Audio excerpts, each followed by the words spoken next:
사람들은 말합니다. 왜 이렇게 말이 없어? 좀 더 활발해야지. 조용하면 오해받아. 그 말들이 아무렇지 않게 툭툭 던져질 때마다 당신은 조금씩 침묵으로 물러났죠.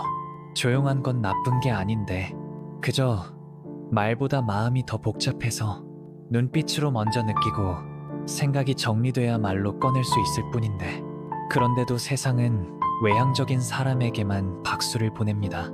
빠른 말, 큰 리액션, 적극성, 활발함 그 모든 기준 아래 조용한 당신은 조금 부족한 사람이 되어버립니다.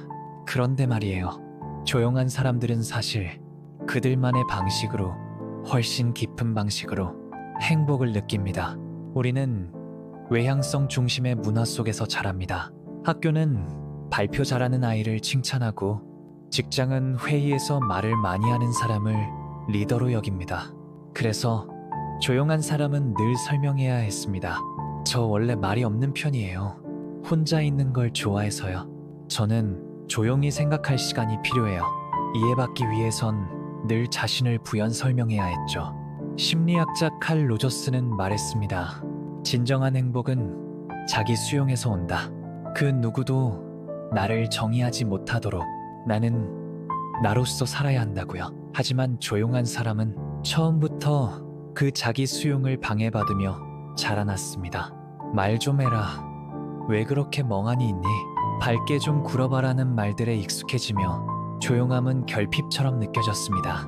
그러나 그건 착각이었습니다. 조용한 사람은 반응이 느리지만 그 느림은 깊이의 신호입니다. 당신은 다 듣고 있었습니다. 말없이 눈으로 따라가고 한참 뒤에도 그 대화의 잔향을 기억하고 그날 누군가의 말투나 표정을 몇 날 며칠 마음속에 담아두고 있었죠. 사람들은 당신이 무심하다고 생각했지만 사실 당신은 너무 많은 것을 느끼고 있어서 오히려 말로는 다 담을 수 없었습니다. 행복도 마찬가지입니다. 조용한 사람은 자극적인 즐거움보다 소리 없는 평화 속에서 행복을 느낍니다. 따뜻한 햇살 아래 창을 열고 듣는 새소리, 누군가가 무심히 건넨 따뜻한 말, 말없이 곁에 있어주는 사람, 그 조용한 순간에 당신은 고요하게 그러나 분명히 행복합니다. 많은 사람들은 누구와 함께 있는가로 행복을 측정합니다. 사랑받는 것, 인기 있는 것, 관심을 받는 것, 그것이 충만함이라고 믿죠. 하지만 조용한 사람은 누군가의 사랑보다 내가 나와 연결돼 있는지를 더 중요하게 여깁니다. 진정성, 그 단어는 조용한 사람에게 유일한 언어이기도 합니다. 억지 웃음을 지을 수 없고 의미 없는 대화는 금방 지치고 가식적인 자리는 오래 버티지 못합니다. 그래서 진짜 연결이 아니면 차라리 혼자를 택합니다. 그리고 그 혼자 있는 시간 속에서 나 자신과 다시 대화를 시작하죠. 그 고요한 연결이 조용한 사람에게는 세상의 모든 관계보다 더 강한 결속이 됩니다. 칼 로저스는 이렇게 말했습니다. 성장은 자기 자신을 있는 그대로 받아들이는 데서 시작된다. 조용한 사람은 말합니다. 나는 원래 이런 사람이야. 하지만 그것은 포기가 아니라 용기입니다. 조용함을 선택하는 건 쉬운 일이 아닙니다. 시끄러운 사회에서 말을 줄이고 느림을 택하고 침묵을 견디는 건 내면이 단단하지 않으면 할 수 없는 일입니다. 그리고 그 조용함은 시간이 지날수록 당신을 더 단단하게 만들어줍니다.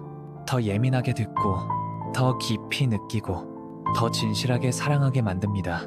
그 조용한 삶은 어울리는 삶이 아니라 내 안에 중심이 있는 삶입니다.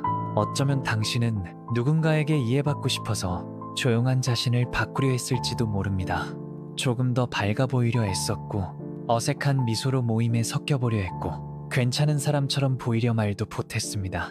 하지만 기억하세요. 당신은 그렇게 연기하지 않아도 괜찮은 사람입니다. 세상이 시끄러운 것뿐이에요. 당신이 너무 조용한 게 아니라 행복은 비교가 아닙니다. 행복은 크기가 아니라 방향입니다. 당신에게 맞는 속도와 당신에게 익숙한 온도로 당신만의 행복이 충분히 존재합니다.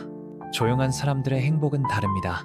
그리고 그 다름은 조금 더 느리지만 조금 더 깊고 조금 더 진실합니다. 당신은 충분히 괜찮은 사람입니다.